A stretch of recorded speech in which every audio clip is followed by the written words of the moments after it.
Welcome to MyLife, Chassidus Applied, episode 86. We're beginning the week of Parsha lech-lecha, which has always been a fundamental theme in the Rebbe's Siches, Chassidus in general, but the Rebbe particularly focuses on lech-lecha, especially in the continuing journey as we leave the month of Tishrei and just begin the month of Cheshvan. Because as we've discussed a number of times, Chassidus is particularly based on Kabbalah, based on the famous Zohar, Kol Yema V'Yema Oved Avidita. The Zohar asked the question, why does it say, Sheishis Yomim Osas Hashem Elikim Es Hashemayim V'Sa'aretz? It should say, B'Sheishis Yomim. Sheishis Yomim would suggest, like in English, 6 days God created heaven and earth. In 6 days, during the period of 6 days, in the interval of 6 days. Why does it say 6 days God created? So the Zohar says, because time itself is a creation. Kol Yema V'Yema Oved Avidita. God created each day itself. So Sheishis Yom itself is a creation. He created 6 days. He created the structure of 6, which of course are the 6 spheres from Chesed through Yesod, with Sunday being Chesed, Friday being Yesod, and Shabbos is Shabbos Malchus, so Shabbos Malka, the queen, which is Malchus. And that's why Chassidus explains, we begin to count every week from day 1 again. We don't count week 1 would be 1 to 7 days, and then the next week to 14 days, and 21, and 28, and 35, and 42, etc. You constantly, because time is actually a cycle, or better, a spiral, that every Sunday the Shir Shel Yom recreates the energy that was there the first Sunday. Oir, Chesed. Gevurah is recreated every day on Monday. So as such, that's why holidays and birthdays and any significant dates are not just commemorative, they're actually a recreation of the energy of that particular time. So when we go from Tishrei into Cheshvan into the year, we're actually, time, think of it like a body. Just like the head, the central nervous system controls the entire body. The head of the year, Reishis in general, and particularly Rosh Hashanah, is the central nervous system which then energizes and controls as we enter the limbs and the organs of the year, which is the particular months.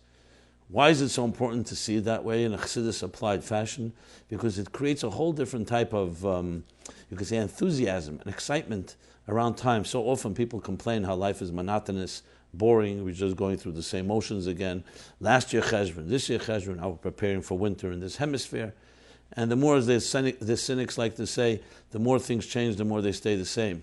Chassidus doesn't see it that way. Time itself is energy. Every moment is a new life. Every moment is a new opportunity.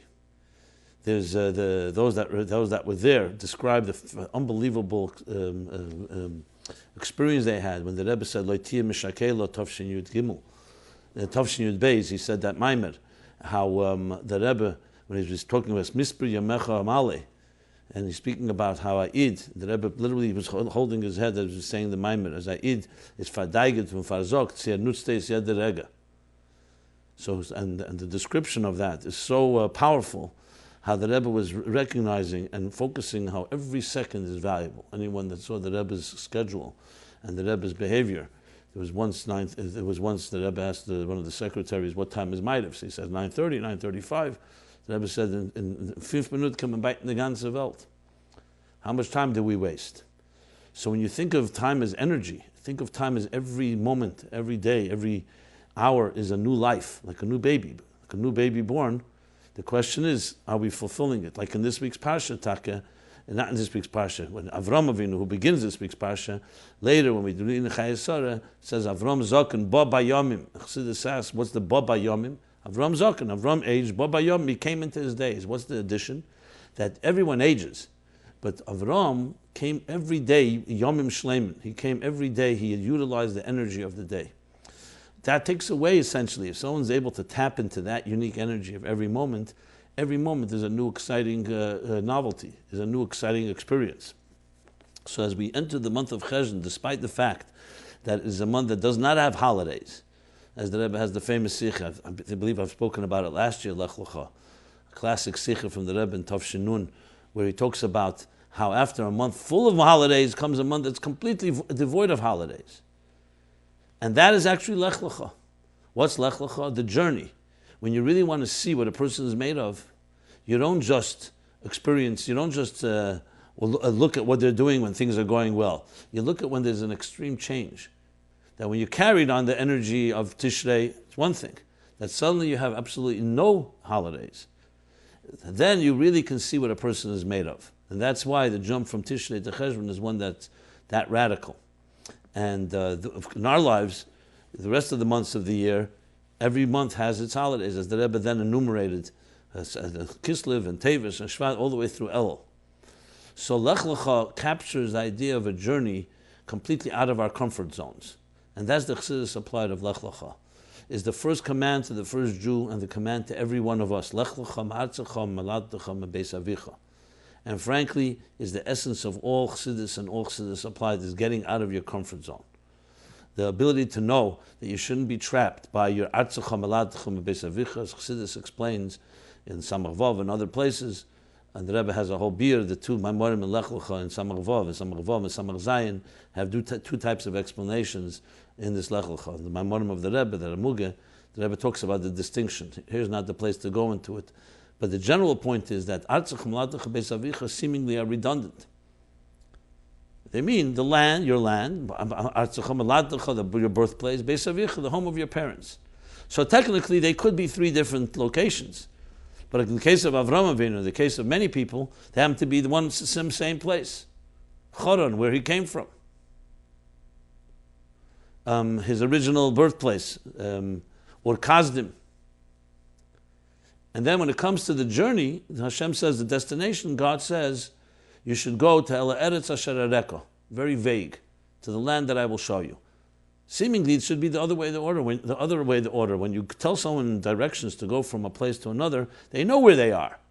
They need to be told where to go, what country, what city, what street, what address. And here, when it comes to the destination, the Eibushter is vague. Go to the land that I will show you. When it comes to the point of departure, elaborates with three different expressions. And the answer, one of the answers given for this, is a powerful answer to all psychological issues. You could say is the foundation of all healing, of all growth, not just if there's a problem, but in all situations where one wants to move. Every person likes to be better where they are than they are right now. Some people trying to get away from difficult situations. We have difficult challenges. Some of us just want to grow. Misha Yeshle Mana Reitzim Messiah. You have 100, you want 200. Every situation, how do you grow? So the Eibushter is giving the secret to Avram Avinu in this pasuk lech-lecha. The key is not the destination. The key is the point of departure.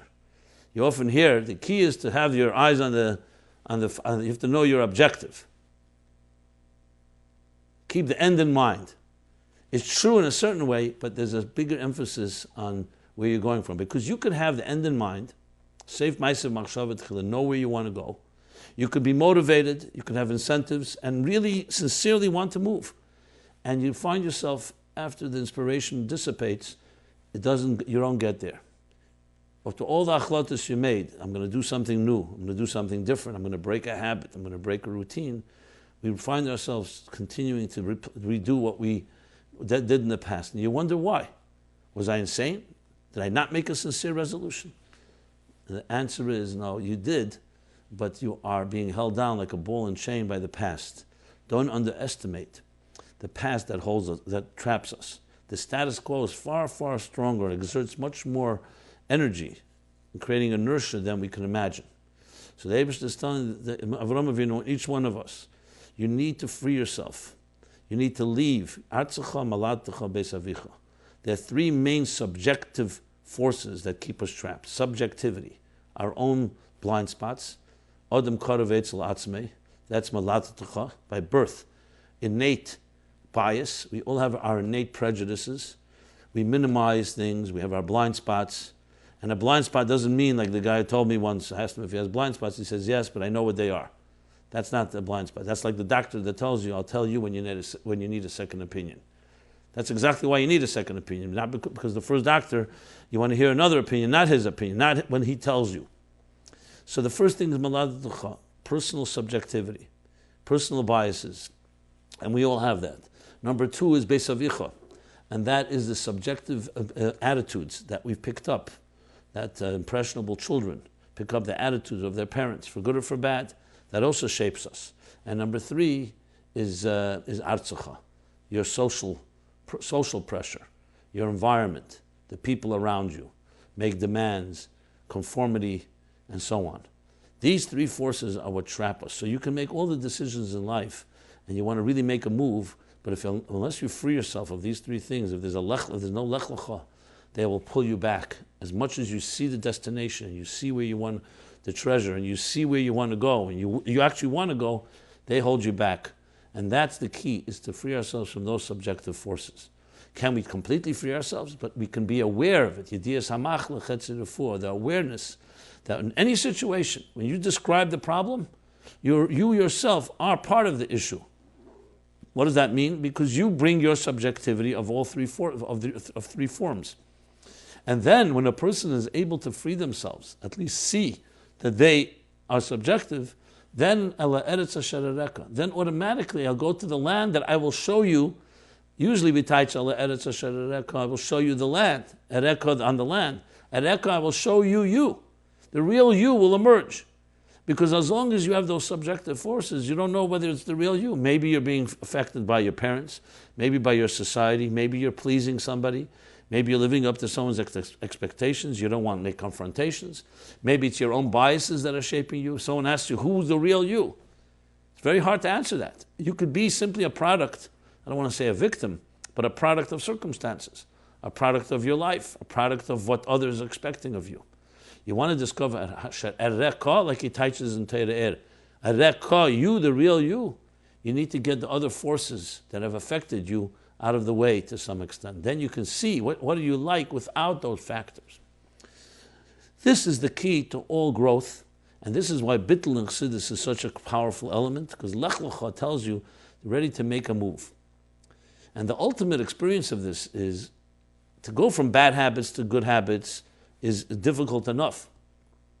But there at least you know that a bad habit, you want to break a bad habit. But to go from a good habit to a better one, to grow from a place of a comfort zone that's good, that's comfortable, but it's good, but it's comfortable, is harder. That's why in Tanya, Perek Tezvav, the ultimate lech-lecha, that an Eved Elikim is not someone who learns 100 times, which was the custom during the time of Shas, but someone that breaks the habit. Even a good habit, 100 times to review what you learned. Shein Pirkei Mea Pamim v'achas. That Pam Achas, as he says in Tanya, overweighs and overshadows the 100 before. But you can't get to the 101 without the 100. And that's the key to all elements of growth.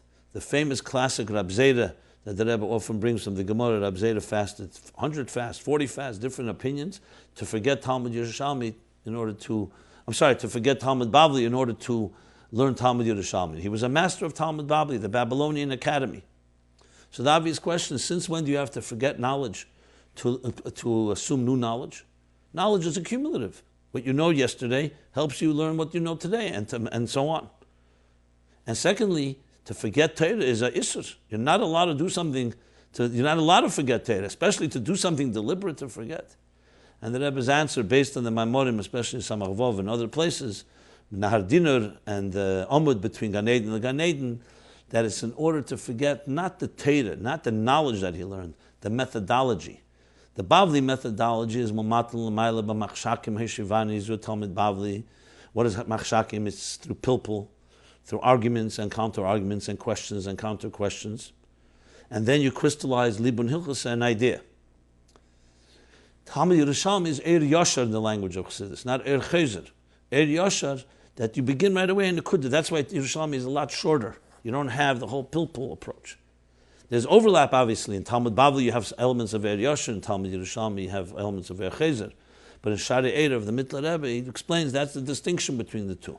One is from darkness, meaning from exertion and from yigiyah, through effort, through arguments and questions and challenging, you find something. And Yerushalmi is looking for that almost intuitive clarity that you see right in the beginning. And then you make a case for it.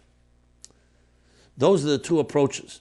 And the Rebbe once, just as an aside, you hear it today in one of the recordings, one of the Fabrengens, that between the Sikhs, Dr. Rosenblum, who was a great mathematician and a Chassid, came by the Rebbe, and the Rebbe was encouraging, and more than encouraging, asking him to publish a manuscript on mathematics. And it's a whole exchange, and then the Rebbe says to him, and I don't want to tell you why, I'm ready to pay for it, and I'm ready that you do it yourself, and ready to pay, and so on. I don't want to tell you why it's so important to me because I don't want to force you to do it. And then finally the Rebbe says, it's my brother's manuscript. The brother, Aryeh Leib, the Rebbe's brother. And then the Rebbe says, so Rosenblum asked the Rebbe that of course he'll do it. It'll be his honor. But he asked, is there any sources? So he says, my brother wrote ideas, and then later he looked to see if what it says elsewhere. And the Rebbe also asked that he was a zealous individualist. He was zealous about his individuality and independence. He did things his way. When you hear it, it's a shtickle type of Talmud Yerushalmi approach. You have an idea, you rely on that wisdom, and then you build a case for it, just as a Geshmaka aside. Al Kaponim, going back to Rab Zera went to fast to experience the ultimate lech-lecha. Most of us, they say, by the time we're age 8, we already have our mindsets. Not that we have it all figured out and all the knowledge, but we have the way we will think has been established. Some say a little later, some say even earlier. So for a person Rab Zera, whatever age he was, to go, and he had strength, he was a master of Talmud Bavli, but to experience a lech-lecha, to take a good habit, it was learning Torah. It wasn't something negative, but he wanted to learn a new way, a new eifin. He fasted. This is a lech-lecha. This is a person who works on himself, not only in the beginning of his Aveda, but throughout his entire life, always surpassing the past. That's lech-lecha. So lech-lecha has tremendous lessons, psychological, personal, emotional growth lessons for each of us. With that said, this week is also Zayin Cheshvan, and the Rebbe always connected Zayin Cheshvan was the time where you started praying for rain in Israel, because it was the time after the Aliyah L'Regel when the last Jew was Ever Nahar Pros, when the Jews were in Babylon after the Churban Beis Bayis edition. So it took them time to go from the Beis HaMikdash back to Bavel.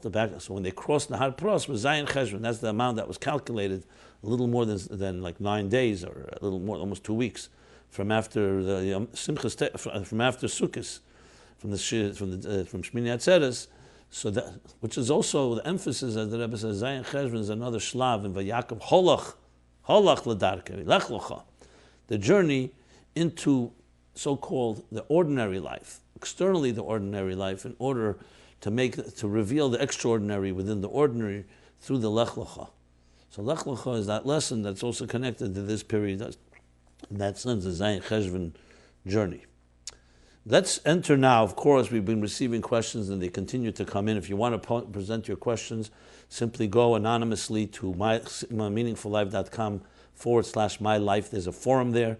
You just enter your question and press send, and we receive it with no clue who you are. Questions continue to come in. Usually, if you're able to, I can't categorize questions about every topic, as those of you that are following this series know. But of course, the topics always topping the list are about relationships, marriage, sexuality, intimacy. And the second is about pain and suffering and dealing with challenges. I remember once being invited to speak somewhere, and the program director asked me, so what are the main topics? With all your experience, what are the top 2 topics, the top few topics that everybody always asks? So I say the first is always hands down relationships, intimacy, sexuality, love, marriage, and so on. And the second is always pain and suffering. And I remember she saying to me on the phone, she said, those aren't 2 topics, they're the same thing. So in a sense, you could say that it's maybe 2 sides of one coin. I don't want to go that far to say that, but the point of the matter is those are usually the predominant, because, as they say, there's the pain and the pleasure principle.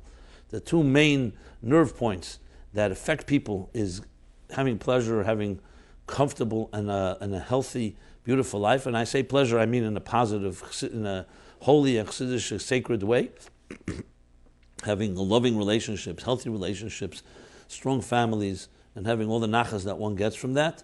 And pain is avoiding painful situations. And yet, of course, the spectrum of issues continues to be far broader than that. I just wanted to point that out. So I'm going to focus on many questions dealing with issues either we've dealt but they're not completely dealt with, or new topics around somewhat marital issues and dating issues, as well as some other topics, as we shall say. But let's begin with a little feedback, positive feedback. I really love this past week's series. It's so validating to hear a modern-day voice of reason. Thank you.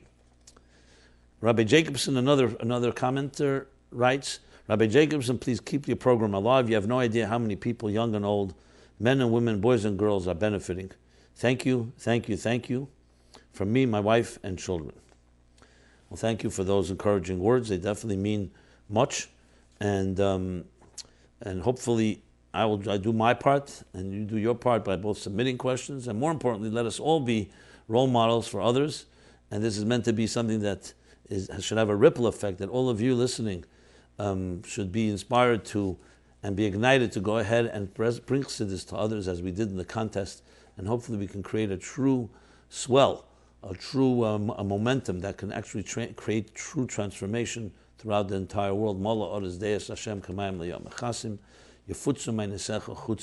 Spreading the well springs outward, which means not just in location, but also conceptually, bring it to the life that we live in the outer world, the secular world in which we live, the modern world, the material world. How Chassidus informs, inspires, directs, and guides us in living the healthiest and most meaningful and most actualizing lives, in fulfilling the mission for which we were sent to this earth, the divine mission for which God sent us each to this earth. Yes, let's begin with a topic I've already addressed, but questions have come in perhaps of different nature, so no problem sometimes repeating certain ideas, and I'm sure there's ein ben beis medrash b'lei chidush, and adding some new points. And that's the title, Baal Tshuva Discrimination. Observations is the title here. And now, always talking about these things, I have to say they're not always comfortable to read and to describe. We'd rather talk only about positive things. But look, as long as we're in this world and we have challenges, to stay away from these type of issues is also not acceptable. So that's why I address them. Not that I have any glee or any particular relishing these topics, but they are real and people have a lot of pain around them. And I think it's important to bring to everyone's attention and see what we can do about any given situation, even those that seem somewhat daunting or formidable. So to read, uncensored, question number 1. We just entered into Shidduchim with our daughter. We are BTs, full integrated into a normal Chabad community, not a Chabad house, for 25 plus years. We keep all the minhagim, non-light, and our children did school and camp side by side, indistinguishable from birth, with the Gezha FFB. Just for you, those at BT is Baal Tshuva, FFB is from birth. I hate those terms, but I'm reading what was written here. With Gezha FFB Spitz. Oh, that's a nice ring to it. Who are her, that's my own addition. Who are her closest friends and circle. My daughter wants to marry a rabbi and live a life in Klei Kodesh or Shlichus. Any bacher that fits her criteria does not want us, her parents. We can't help but view this rejection of our daughter very personally. What about the 25 plus years of living life al Pidarchi Chassidus Chabad? I.e., you took my dues, tuition, sweat on your projects, and in the end we are not a Nash, but in some lower caste. Okay, the right boy with a pagam is out there to find, but what about these resentful feelings we now harbor? Question number 2. Dear Rabbi, I've been observant for the last 20 odd years. I was taught by the most wonderful rabbis, and I attended Machon Chana and was treated with great respect and kindness there. This is rather long, so I'll try to sum it up. In the last 20 years, since my husband and myself have been married, Ken and Hara, have 3 lovely, kind, and respectful children. We have met some awful, spiteful, so-called frum families who are nothing more than narcissists and bullies.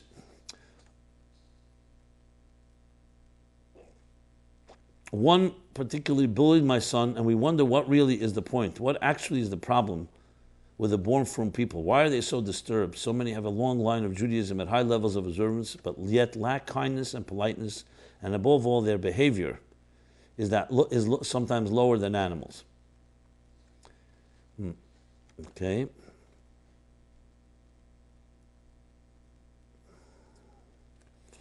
Well, that's the gist of it. I'm not going to read more because it's essentially pretty scathing, but I think that's enough to get the point across. Okay. And then a few other questions came in the same spirit. I think it's enough to get as I said, to get the picture. Okay, let's just begin from the beginning, and that's simply stated without any mincing words. Yes, it's absolutely unacceptable for any Jew to be condescending or bullying or negative to any other Jew. These terms, FFBs, BTs, frankly, even though people use them, to me they're meaningless. You know, they're not Torah words. A Baal Tshuva and Torah, halavai, we should all be Baal Tshuva. As someone once said at a table, and he said, I don't want to marry a Baal Tshuva. So Chassidus Shir at the table said to him, if that's the case, you have only one alternative, to marry a Baal Aveda. Because in Chassidus we talk about Baal Tshuva and Tzaddikim. Kem and Meinen, that people who grew up with it are Tzaddikim. And the people who didn't are Baal Tshuva. It's a nice term, but the fact of the matter, people grew up with it, are Lav Davka Tzaddikim. Open up a Tanya and you tell me. The difference is they're Teneka Shenishbu, people who grew up and didn't know what Shabbos was or other things, and that's completely based on God's mysterious ways. And there are people who did have the privilege to grow up. So on the contrary, anyone with that privilege knows the first yisod of all of Chassidus is that you have no less challenges. What did you do to earn the right to be born into that family? Why did the Eibishter send your neshama here and your neshama and someone else's neshama there? Just open up a Perek Lamed Beis of Tanya. So let's make it very, very clear that anyone behaves this way has no basis, not in Torah, not in Nigla, not in Chassidus, definitely not in Chassidus Chabad. It's completely mufrach legamri. You hear again and again and again the Rebbe in different stories how he did not like beginners minyanim. There's no such thing as a beginner. Every Jew is a ben Avram, Yitzchak, Yaakov, Basar, Rivka, Rachel, Leah. Everyone has the highest levels of yichus, and the people who were born because of the assimilation and whatever the reasons, as I said, God's mysterious ways, not to do to their choice, in many ways are far higher because their challenges are higher, and yet they've chosen. Where people who just grew up with it, you could say the whole thing is just mechanical and robotic. However, we live in a world where people can be obnoxious, and let's not dress it up in any type of Torah and Chassidus. So let's make it very clear. It has nothing to do with the Rebbe, with Chassidus, with Chabad, and so on. It's simply people are obnoxious, and that's that. And one could argue that perhaps an obnoxious person, I don't care how long the beard is, or how big the sheitel is, or how they are medakdek in other mitzvahs, if they're missing the foundational mitzvah called Avos Yisrael, v'ahavta lecha kamecha, unconditional love. Not just as the Baal Shem Tov says to those you know, but those that you don't know. And the whole neshama comes down to earth. Perhaps the Baal Shem Tov told Mordechai Tzaddik, when he told Mordechai the Tzaddik Nister, he said maybe comes down just to do a favor for a Jew. Any Jew. Anyone that knows those foundations without even getting into the depth of understanding what a neshama is, and neshama is a lech-lecha mamish, and having that respect and the dignity for every soul. Even the basic rudimentary understanding of Chassidus would be mufrach, completely unacceptable, this type of behavior. Now, I don't know what can be done except by teaching people what Chassidus is. So the fact that you have this pain, I say to you, my heart is with you. We all have this pain because people growing up in bees may not have it or directly affecting them, let's say in shidduchim, but everyone's affected by it because discrimination is discrimination. Condescension is condescension. People have a very negative attitude to anyone that's not like them, among FFBs too, so to speak. So don't think this is just exclusively reserved for BTs in your language. We're in the same boat. I understand that's not a consolation. The only way to fight these type of things, the Rebbe's approach, is positive. When you saw the Rebbe by dollars, by fabrengens, there was absolutely no distinction. There wasn't any type of different tone from the Rebbe to someone that so-called was in the system and someone that was coming from outside the system. On the contrary, you could argue. And therefore, that's the role model that we have to use. That's how we have to behave. You love others. Do not become bitter. Let's not become what others are doing to us.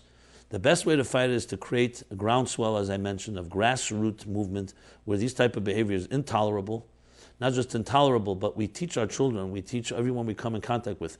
I am not accepting this type of discrimination. I'm not accepting these type of jokes. Obviously, people can stoop to petty and discriminatory levels, but that's not the standard that's expected of us. So that's what I want to say, just stated for the record. What to do practically? Find people that you can trust. There are people who are born in the system, so to speak, and are edelech, Chassidus, who don't have this attitude. Is the majority? I'm not going to get into numbers, but there are enough people who've been touched by the Rebbe and by Chassidus and have this attitude, don't have an issue marrying so-called someone from a Baal Tshuva family. People who've married Baal Tshuva themselves, and people who are honest with themselves know in their own hearts they have many, many of their own issues and challenges, and that's where you begin to look at yourself, not at others. So I may have talked about this topic, but I just wanted to state it again and again. This goes into the Chassidus of Avos Yisrael to every Jew unconditionally, especially those that have greater challenges. And of course, we know that after the honeymoon, so to speak, many Baal Tshuva describe their challenge where they suddenly are starting to decide people become cold and reject them, and don't have the same warmth and kiruv that they used to have. So think of it like the jump from Tishrei to Cheshvan, and the Eibishter makes a suda, a small suda. He says, "Let me and my children, my daughter, be together for one more day." Shmini Atzeres, because now you're going off into the cold winter months, where you're completely void of this type of revelation. So think of that. That's the challenge. We have to be adults and figure out with Chassidus and find friends and find camaraderie and find companionship, that kindred spirits, and it exists. Do not allow yourself to be hurt or embittered and demoralized by people who are behaving obnoxiously, or as they put it, like animals. Sad to have to talk about this, but what other way is there if we don't talk about it? And frankly, if all of us listening to this, all of us, we're either part of the problem or part of the solution. You either stop having this attitude and starting having a positive attitude. And who says the B'chal mitzvah to say everything you feel or say? And number two, to start feeling taka differently. And we have that power to do so. Okay. Practically speaking, as I said, you have to look and look. I find people who've had some challenges with their children because they're Baal Tshuva family and so on, and they ended up having beautiful shidduchim for their children. You have to sometimes have perseverance and find the right one. Sometimes it takes more patience. There may be more challenges. But we know there's a shidduch crisis in general, so welcome to the club, so to speak. Okay, that's another topic which I'm not going to get into. That is Baal Tshuva discrimination. Fine. Let's move on to next question. This is a follow-up to last week. We talked about some dating. We talked about the issues of premarital relations. So there's one question that I did not respond to, which I want to address now. And that was covering up one's past. When dating seriously, some individuals try to cover up their past inappropriate relations. How should this be dealt with? So, B'chlal, this is a general question: what should be shared, what should not be shared in dating? The rule that I always go by, and I did not find this explicitly from the Rebbe, but it's a nida, it's mashma from many letters from the Rebbe that this is the approach, that in dating, the only reason you have to share something with another person is if it's going to affect them. Gnevas das, which means deceiving someone, doesn't mean you have to share with them every thought and every sin and every transgression and iniquity that you were over through your entire life. Even in marriage. Just because you have suddenly a negative thought, if you don't act on it and it doesn't affect your spouse, there's no reason that you have to address everything. There are many things we don't talk about for many reasons. So first let's deal with the issue of what to share, what not to share. This is definitely something I've discussed in the past. You're talking about something that is emotional health, like mental illness and so on. Most likely will affect your spouse, so therefore that's something that has to be shared. When to share it, we discussed at some point before it gets to a point of no return, so to speak, where there's already commitment. You cannot fool someone. It comes to issues that you have that are going to affect the other party. But, Rahman al-Islam, whether it's a Baal Tshuva or somebody for whatever reason transgressed and did have relations in the past, it's a good question. You have to talk to your mashpia. If it doesn't affect and you're not in that situation, you did proper tshuva, and it's a one-time thing that you transgressed, or more than one time, it may not be necessary to have to share something like that. As a matter of fact, it could often cause damage when you share that because it starts creating jealousies, and the person wants to know more details. And of course, it goes both ways here. Many people want to hear from the other person, but they're not ready to talk about it themselves, which of course is definitely not appropriate. Generally speaking, I lean these things being machmir to not share unless you need to, and that could be for different reasons. There may be some things that still are with you, and so on. But this needs to be talked about with a very sensitive and wise counselor, a mashpia, a mentor, a rav, a lech-lecha, whatever, anyone like that, because it's very hard to give just a general blanket. So don't please take what I'm saying as just a license to do as you see fit. So that's regarding that. Now, what happens if you suspect something and people are withholding? I think the same rule applies. Not everything has to be spoken about. And just think of yourself in the shoes of the other person. Are you ready to say everything? Should everything be said? I believe not. Again, if it doesn't affect the other person, it's something that's in a distant past, distant I mean not necessarily in years, distant that it's no longer part of your reality, you want to share. For example, some people say I was somewhat lax in certain areas and I feel I'm comfortable to share. You could share that. It may not be necessary to share, but you could share. When it comes especially to sexual stuff, it always evokes much more in people than you may imagine. Even if people don't show it, it's not just a casual thing. So that's regarding that. Now, you have to take the proper discretion, because sometimes sharing something can cause more problems, as I said, than solve. So that's response to that. Let's move on to another question, which I believe I've also addressed, but questions come in about this, so let me talk about the issue of family planning. What is the Rebbe's opinion on family planning? Should financial anxieties be a factor that determines the size of one's family? Question number 1. Is it okay to get married but use birth control pills until we see that we can really get along well together? Question number 2. Prudavu, having a lot of children and coping. Dear Rabbi Jacobson, I try to listen to your weekly episodes. I find they strengthen me and I always learn something new. Baruch Hashem, I am married with 2 great kids on campus shlichus and teach in a school nearby. When I was dating my husband, I was very idealistic. I wanted shlichus, I wanted a house full of children, I wanted a Chassidic husband, and most of all, to lead my life in a true Teiradika way. Now I am feeling burnt out. I can barely cope with my 2 kids and all the household responsibilities, let alone all the work that I need to do for shlichus and teaching.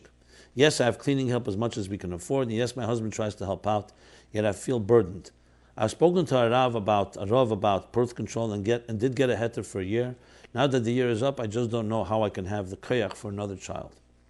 My husband says that Hashem gives you what you can handle and really wants a lot of children, but at the end of the day, he's not the one suffering with pregnancy and birth pains and juggling a household.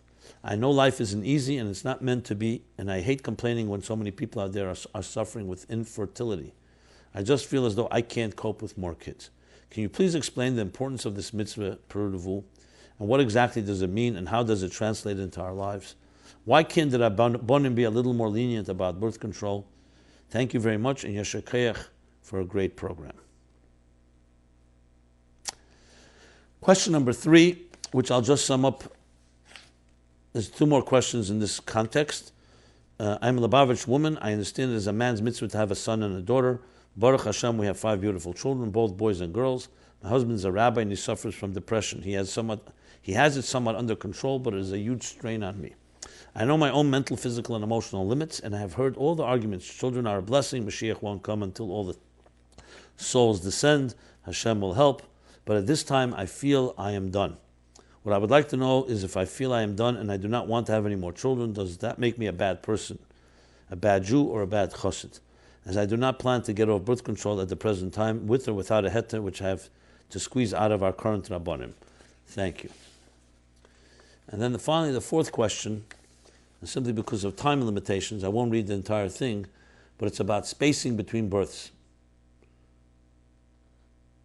As a young Lubavitch woman who has gone through many of the issues you are addressing and coming to many of these conclusions through experiences, challenges, and professionals, so it's very encouraging to hear it said by someone respected by our community publicly.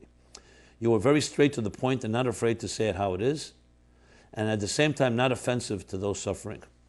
A topic that I believe is worth touching on and is super taboo, but very important, is birth control. I know what the Rebbe says about family planning, and I feel because of that, birth control is considered a dirty word, and people think it has no place in the Chassidic home.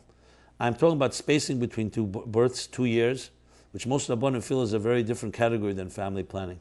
I have friends that have major anxiety of getting pregnant and pray to get their period every month, but after giving birth, and waking their babies every few hours so they can use breastfeeding as a Chassidic birth control, and think that asking it of is for the modern.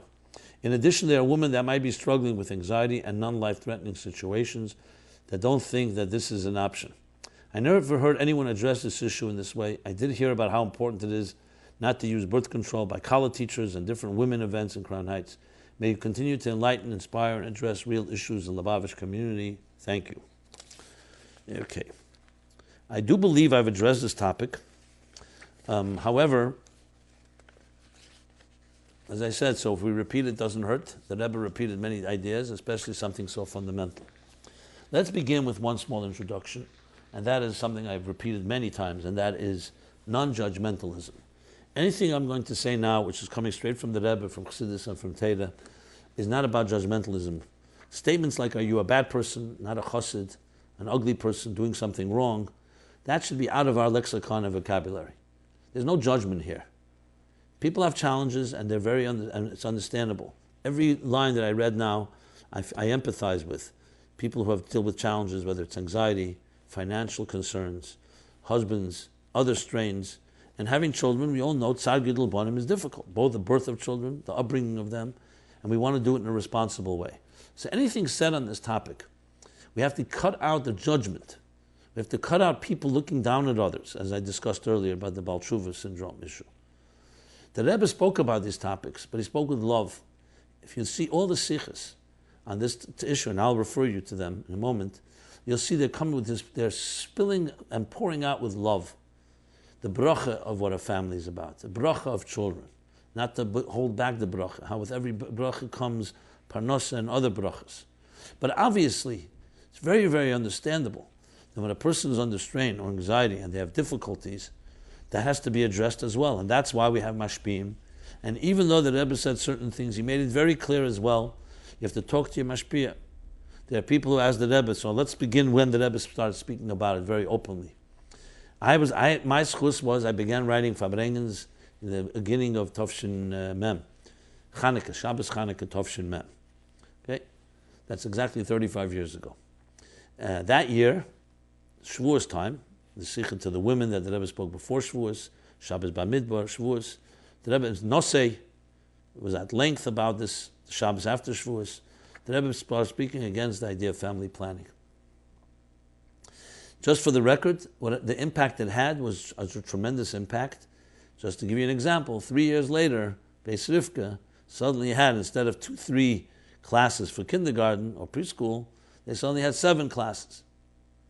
And every year after that, it grew like that. So literally, Chabad families, and people listen to the Rebbe, families almost doubled in size. The median family probably was 4 or 5 children before 1980, and after 1980, it began to be 8 or 9 children, 7, 8 children.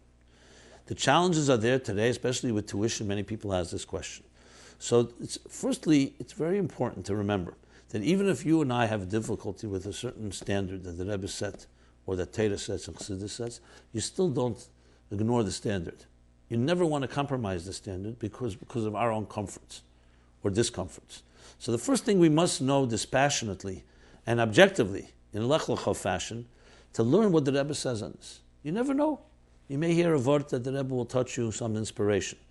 So the sikhs begin, as I just said, essentially the month of Sivan, Tovshin Mem. Likutei Sichos, volume 25, is one of the sikhs that was Magia, and the Noyach Sikh, it's page 34. But I would suggest reading those sikhs in their original, and you'll see beautiful words that the Rebbe speaks. I'm not going to go over all of them right now because it's something each of you can read, but it's such an encouraging, you see the blessing. I remember the Rebbe and the Rebbe said we're not blessed with physical children. And yet, Shenamta Levanecha, all children, all students are their children. But the beauty that the Rebbe speaks about creates context.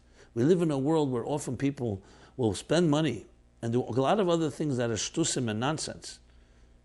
And yet when it comes to a child, as some they say, become very prudent. Again, I say this without any judgment. You must know the standard. The standard is we were sent to this earth for a purpose. Adam and Chava were put in Gan Eden, and the mitzvah, Pru Revu Milas Haaretz V'Kivshua. Multiply. The only legacy, the only thing we leave for the future is Lamana Sheyitzava es Bonav es Beise Achrav Lasis Doka Mishpat, as it says about Avram Avinu. So the beauty of having children is unbelievable bracha. And you have to learn about this bracha. Then comes the next question. Let's say I have children, I have these and these difficulties. So then either you'll find an answer in those sikhs, on the letters, Rebbe's letters, or you should speak to someone that's a trusted Chassidic person that you can talk it through with. I'm not going to give here, I'm not a Rav, and I definitely don't give psakim piski din on this in this show. This is Chassidus Applied. It's talking about the hashkafa of it, the idea of it. But I want to say to all of you, especially those that are challenged by this and asking questions, we're not talking about positive and negative. We want to always live up to the highest standard. We want to know what the Rebbe says about something. We want our children to know. We don't want later to come and say, you know what, someone didn't tell me, this is the standard, so therefore because of my discomfort with it or my difficulty or because of very legitimate reasons, you forget that there's actually a bracha there. The Rebbe said, I mentioned this a number of times, I'm still looking for a direct source if anyone has it. The Rebbe said, we all have our flaws, but don't make a philosophy of them. Even if there's a heter, even if there's a certain situation, but the standard is to have children. There are people who are struggling with infertility, as one of the writers writes. So the answer to all of this is, the biggest bracha is children, healthy children in this world. With every child, the Rebbe says, and the Rebbe says it very clearly in that psyche, printed in lech-lecha, as I mentioned, Noach, volume 25, that the cheshbon, that you don't have enough money, with every child comes a blessing. And people say, well, I don't trust that. That's part of Birchas Hashem Hitashir. God sends the blessings, and just like the blessing of a child means that you have to have a healthy attitude. I would say many people have difficulty with children, not necessarily because it's just strain. We all have strain. It's because you have to be healthy. There are people who have 17 children. There are people who have 15 children. What makes them different? Why are they not over-anxious? Is because perhaps they have an attitude that we all have to learn from. So we have to have these type of role models in our lives that we can listen to, we can speak to, and say, tell me, what is it that you have? So I would think that many of these questions are coming from my point of view, symptomatic. It comes down to what we see as priorities. And everyone's writing here about the beauty of children. Every questioner says they have their children. But the general attitude, and since I don't know who I'm speaking to, everyone's there's their own case by case, no one size fits all, I would say it's critical to understand the Rebbe's take on this, and also to talk to people who Chassidus have dealt with this and their attitude. And then you come away and say, what should I do practically? Without me going now and saying, do this or do that, because obviously I can't do that without knowing the detailed circumstances. So that's my thoughts on the matter. To move right along, how to deal with a moody or unstable spouse. Can anything be done with a husband whose chosen mode of retaliation is the silent treatment and turning a cold shoulder? I need advice on how to tolerate a situation of a husband who gets upset easily and continues the retaliation by giving me his cold shoulder and silent treatment for days and weeks at times, while being nice to everyone else. This creates tremendous tension and happens more and more often as time goes by. I continue this marriage against my will during those times, being resentful of doing any of my obligations. Is there, fill in the blanks. Is there a way out of this situation? He does not admit there's a problem and incidentally treats his parents in the same way. Thank you in advance. Well, this again is a case-by-case situation. Clearly, if you're describing everything accurately, and you, meaning the wife that's writing this, are not contributing in any way to this, because all these things I have to assume. It usually takes two to tango. If your husband was your husband and were both of you were sitting with a third party, what would your husband say to all this? Besides that, he would deny it. Would he blame you? And so on. So let's assume it's all accurate, that the only problem is with him and there's nothing that you're doing that's wrong. So sometimes you need to be strong and say, look, I don't want to say the word ultimatum, but we need to go to third party to talk about this because it's really causing problems. If he refuses to go, I would suggest you speak to someone who's trained in this area and think of the options. Sometimes you have to make an ultimatum if circumstances warrant it, if it's causing enough problems and damage. Sometimes you may have to swallow certain things and just accept certain things. Obviously, it's completely unacceptable, the cold treatment, the cold shoulder and the silent treatment attitude. Some people do that. It's very babyish. It's very immature. And it's a very, very damaging and abusive. It's sometimes worse than yelling at someone or even being physical. Not to say that that's not terrible. That silent treatment is a killer because you want to talk to someone, they're just ignoring you. Very, very disturbing approach to a relationship. So if indeed this is true, and if it's affecting you and your children, you may have to do something more stronger, and you have to also recognize what are you contributing. Maybe you're enabling it. by allowing it, by tolerating it, or maybe the other way around. Maybe you're doing other things. Suggesting here that there's too many factors that I'm not aware of to be able to give you a full answer. So my response would be is number one is if you can't reach to him directly in some type of kind as well as firm way, talk to a third party and ask them what you can do about the situation. If nothing like that works and he refuses it all by all means, I would perhaps consider an ultimatum. If again, there's damage done. Or there are other approaches, as I said, maybe some things you have to swallow, some things you have to tolerate. But I want to just say to anyone listening to this that does behave this way, marriage is the most sacred thing in your life. That's what the foundation that we build. I spoke about prudavu before. That's the children that we produce. But before that comes the relationship itself. Without the relationship, there's not going to be prudavu. There's not going to be the will to be intimate and the will to bring children into this world. So the most important thing is that, and wherever you are, you need a lech-lecha in your life. You have to get yourself out of any type of routines and habits. Behavior that's immature, that's petty, is obviously unacceptable. Now I know it's very hard to tell someone who's in that situation. They suddenly say, oh wow, I heard Rabbi Jacobson say that, it's petty, therefore I'm not going to do it anymore. I'm not that naive to think that that's what's going to happen. But I still want to state it for the record. This behavior is not tolerant. Now obviously, if someone's not interested in change, in growth, in improving things and making their marriage better, then you're talking on deaf ears. I'm assuming that anyone listening to this is looking for some form of growth, and based on the spirit of the Rebbe, Chassidus Teda, is looking to do things what are right, not just what makes you feel good. To do what's the right thing to do. Why we were sent to this earth. And sometimes you have to transcend and go beyond your own comfort zone, including some of the nadish and foolish and petty behavior that many of us can stoop to. Okay. Let us go over to, there's still questions that were left over from last episode. I guess I'm going to have to push that to the next episode. And maybe not take upon ourselves so many questions every week. Just trying to cover ground and trying to make this into a diverse and robust and full menu program. But I see that time is limited as usual.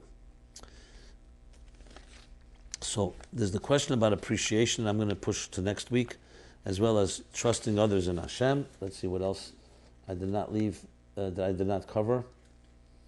And I'm going to go to the Chassidus Question, and then to the essays.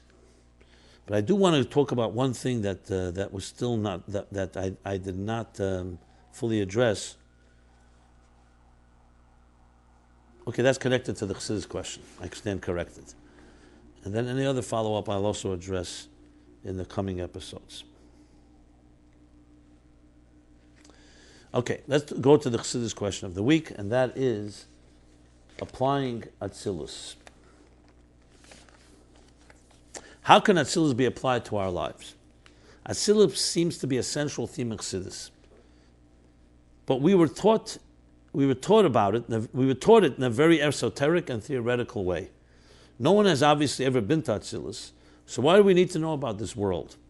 Can you please explain it in plain and relevant terms, palatable even to the uninitiated man and woman on the street? Simply put, how would my life be different if there's no such thing as the world of Atzilus? Good question. I'm glad that it's stated directly.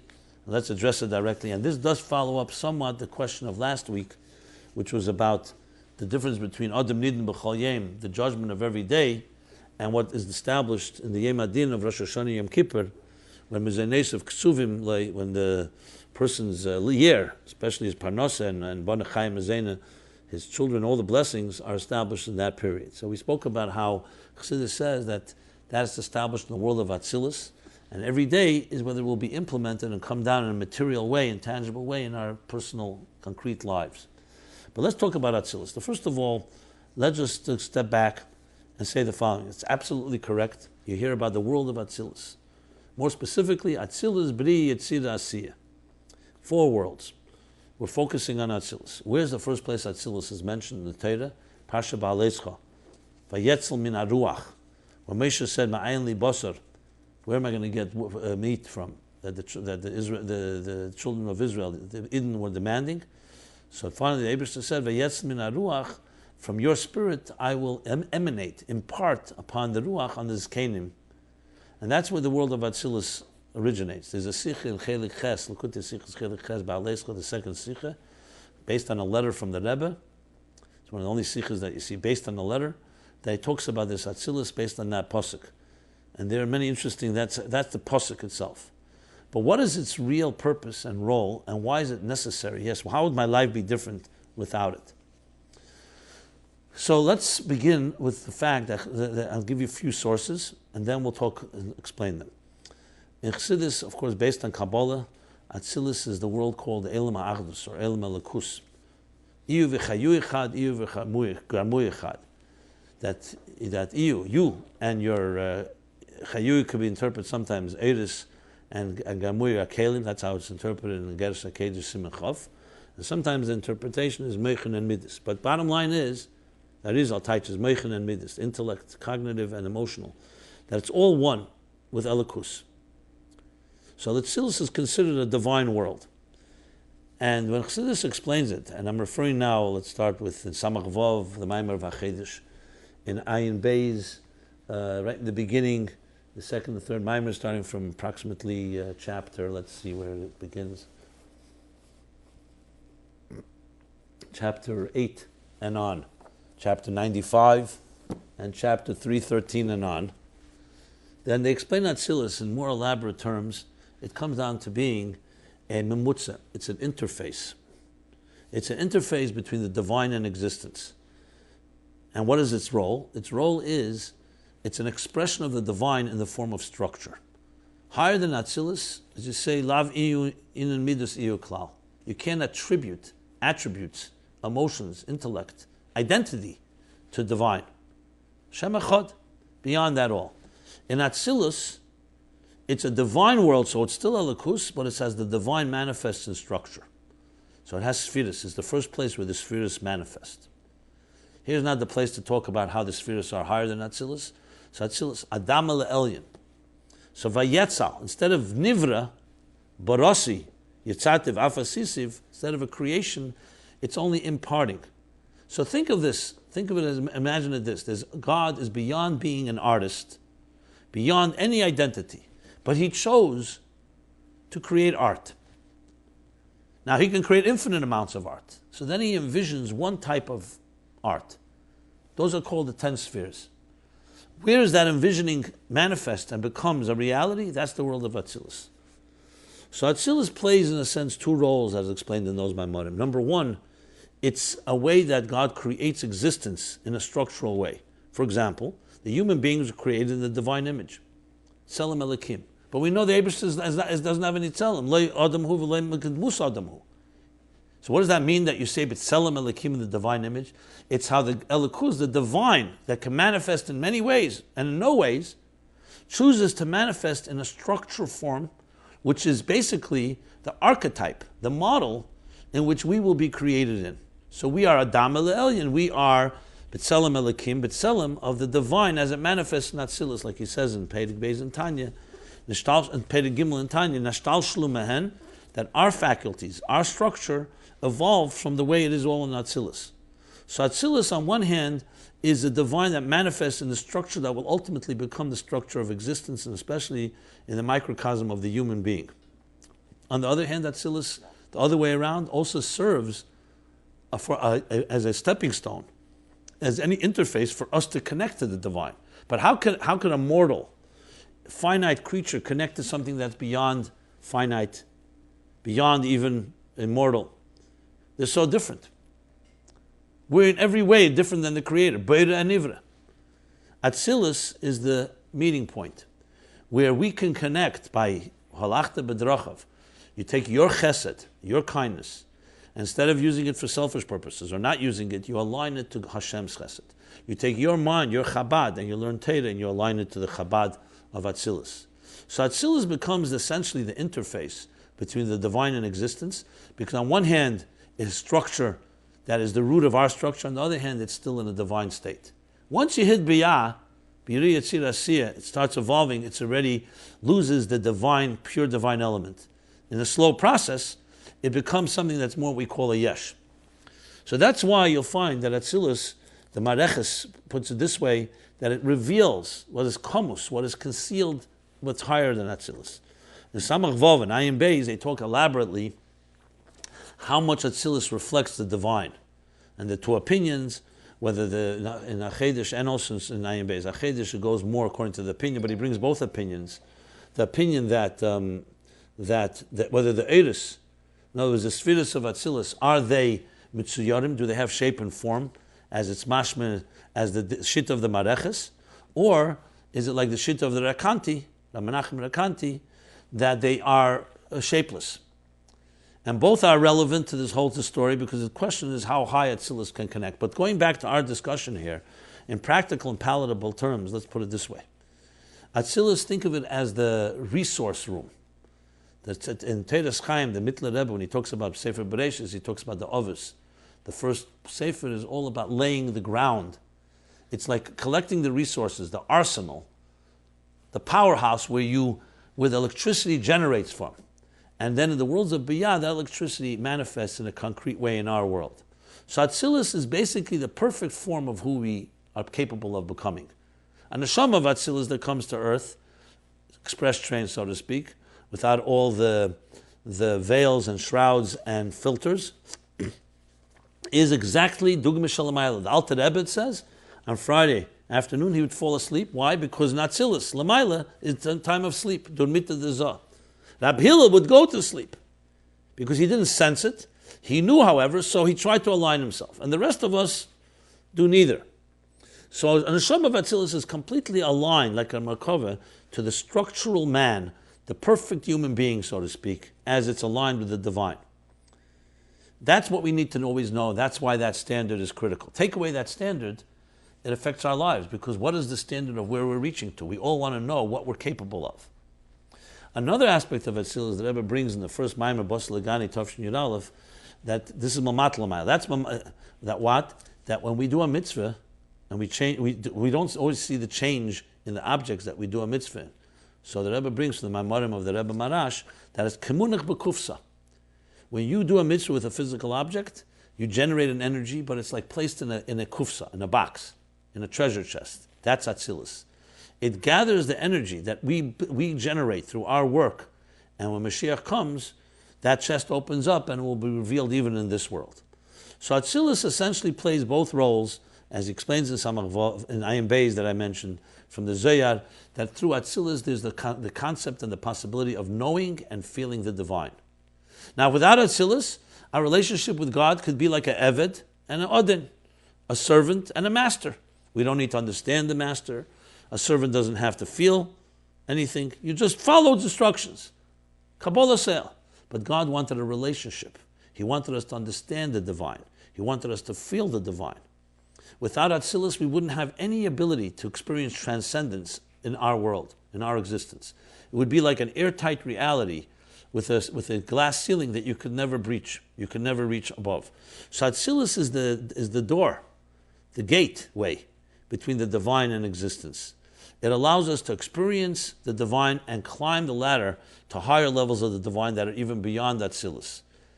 So that's a general picture of it. As it manifests in practical terms, it's what we discussed last week, that on Rosh Hashanah and Yom Kippur we establish Atzilus, the engine room, so to speak, establishes the arsenal, and you're armed with everything you'll need for the year. But then we still need every day the inspection, the Pekida, the Iyun, or the Din, different opinions, to draw down from Atzilus into our lives. So Atzilus essentially has allocated what you need in your life, but now you have to draw it down. Without Atzilus, you don't have that entire, both Mayla Lamata, that allocation that the divine allocates to you, and you don't have the other way around, the stepping stones necessary to retrace our steps, to reconnect to the divine in a full partnership way where we understand and feel Chabad Chagas Nihim of Atzilus becomes the tool for which we can then align our Chabad Chagas Nihim, our faculties to, in a way that allows us to connect to that and beyond that, as explained in these Maimon. Okay. Another example you can think of it is the mind and the body. The mind has all the power and faculties to control the entire system, but you still need a body. So Atzilus is like the mind, everything is there, the energy is there, but then it has to express itself in the actual faculties, and you need both to complement each other. Let's move on to the essays. Again, time limited. So we have 3 essays, but I do want to say that one of the essays last week, I didn't do justice to it, and the writer of the essay pointed that out. So I just want to refer to that essay. It's already posted, so you can check it out. It's an essay in Hebrew, The Power of Thought by Hadassah Baruchman from Yerushalayim HaShlucha. And because of time limitations, I only briefly talked about the power of thought, but the main punchline, which I neglected to mention, was her application to her personal life. How she actually had a situation, a real medical situation, and how the power of thought actually changed it in a very physical, tangible way. So I definitely refer you to read that, and in the details, which prefer you read them than I read them, because they're articulated very, very powerfully, and plus a whole series of tools of how each person can actually use the power of thought, the trach gut v'zayin gut, that concept in their personal lives to actually create and affect real change. So that was something I just wanted to point out that I neglected to fully elaborate upon, at least more than I should have last week. Then there are 3 more essays that we'll talk about now, which is 2 in Hebrew and 1 in English. The first 2 will be Hebrew, Becoming Technology's Master Instead of Its Slave, by Tirza Butman, age 43, Shlucha Ramat Shlomo in Israel. Okay. So here, of course, the issue is technology and the modern technology and the modern gifts of our time. What do we do? The fact of the matter, it offers us many opportunities. On the other hand, it has plenty of pitfalls and challenges. So you can choose a perspective of asceticism, avoiding it all. Chassidus obviously says we have to engage the world and use it. But then how do you prevent nezek, damage, the destruction? And essentially, in a beautiful way, she goes on and describes how the key is to understand, using the Rebbe Sichos from the quotes from the Rebbe Sichos. Let me just see, the source for the quote is Lekutei Sichos Chelik Tezvav, 15, volume 15, pages 275 and on, where the Rebbe talks about B'techa Onan, about Moshe Rabbeinu, the Oshan, using smoke and smoking as an example, how to have the benefits of something without the damage. The key is to understand, not just to enter the fray and use technology and be careful, because at the end of the day, it's inevitable there'll be challenges, but to recognize the spirituality within, the neshama, the revealing the neshama within. And when you have that, you have the protection that Moshe Rabbeinu had, that even when he went up on the mountain, he had the onan, a protection, so to speak, like a buffer. And that plays the role, the spiritualizing of the entity. Of course, I'm not maybe fully doing justice as well to this one, so you can read it. We get it by subscribing to meaningfullife.com, to our weekly newsletter. You can get these new essays as we post them, and we post them as well on meaningfullife.com/MyLife/contest. The next essay. The next essay is Taking Control Over Your Circumstances, Israel Rosenberg, age 48, engineer, Kiryat Malachi in Israel. Okay. And the posing question that he begins his essay with is, how can a person transform the situation of their life, the challenges, to something good? How can one individual really achieve anything in a big world of billions of people? And seemingly you have no hope in this type of situation. This is even with regular challenges, especially when a person has profound challenges, illness, or other type of financial crisis, or other issues that affect them. How does one deal with all of this? And essentially, he's also taken the idea of trach gut v'zayin gut, but explains it in his own unique way, based on the Sichos Chelik Chavov, the famous Sikha there, Chelik Lamed Vav 36, in the beginning, trach gut v'zayin gut, and applies it in a series of ways of how one builds not just amunah, faith, but betochen, to absolutely know, and know that the world is run by God, and therefore the rules that we usually apply and say something can be changed is not accurate. How do you connect to that feeling of knowing that, and believing it, and more important, trusting that absolutely it's possible? And that's the key to opening up the door. So we have the challenge because we're so accustomed to the existing routines, and how to change the shift and shift that into a different place. So that's the general gist of it, of what is defined good, what is defined bad, and to challenge our own attitudes of what we consider to be something positive and something negative, and to come to embrace God's perspective on that, and that will ultimately open up the door for actual shift and change. And finally, essay number 3 by Duvi Feldman, age 37, Merker Suite 302, Brooklyn, New York, Freedom from Fear, Freedom to Fear. In a very creative way, talks about how a person took a negative situation and saw the positive in it. Gives a few analogies of a king, of a person's own personal attitude. I'm not going to read the analogies, but bottom line is how most people suffer from a form of anxiety, and that people just want things to change. And he goes through a whole fear cycle, how fear develops in our lives, and essentially negates the approach of moich shal talev, just control your behavior, because that doesn't really eliminate fear, to a different approach of taking talking not just moich shal talev, but bitl hayesh. That ultimately it's about nullifying yourself and therefore also nullifying your anxiety. So it's very interesting how it explains how moich shal talev is not enough to deal with anxiety. Because anxiety means that you're not controlling your emotions, and your emotions, that's the fear. You can't just stop your fear because you don't want fear. So the only other way is to weaken the hold of it by weakening the yesh of the human being. And he brings a maimer from Sefer Mamorim, Tov Reish Ayin Aleph, page 85, by Ira Tata, Bitla Yesh, nullification of one's self, that's accomplished through the acceptance of the yoke of Hashem. And he quotes sections of this maimer in a very interesting way. The best and most effective thing to do in a situation such as yours, and this is a quote from the letter after Ayin Aleph. He quotes a letter from the Rebbe, Chovav Tevis Tovshin Chov Hey. Not sure what volume that is.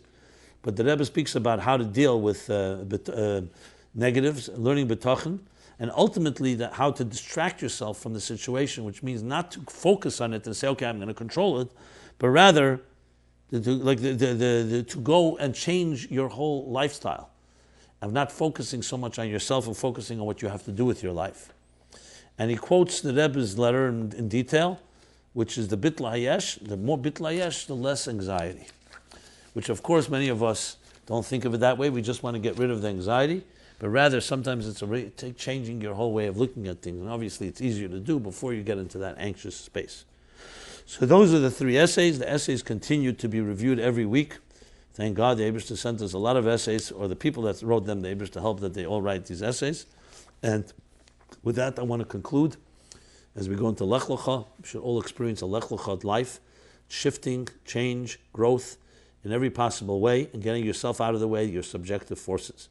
This has been MyLife Chassidus Applied, episode 86, every Sunday, 8 to 9 p.m. It's an honor to continue this series. And please send us your questions at meaningfullife.com/mylife. And until next week, everyone have a lech-lecha dika and a simcha dika week. It says in the Sichos of the Frierdiker Rebbe that Noach was a kalamut navach, it was a sad week because of the Mabul. At the end of the week, it starts becoming happy because of the birth of Avram Avinu. And lech-lecha is a simcha dika week.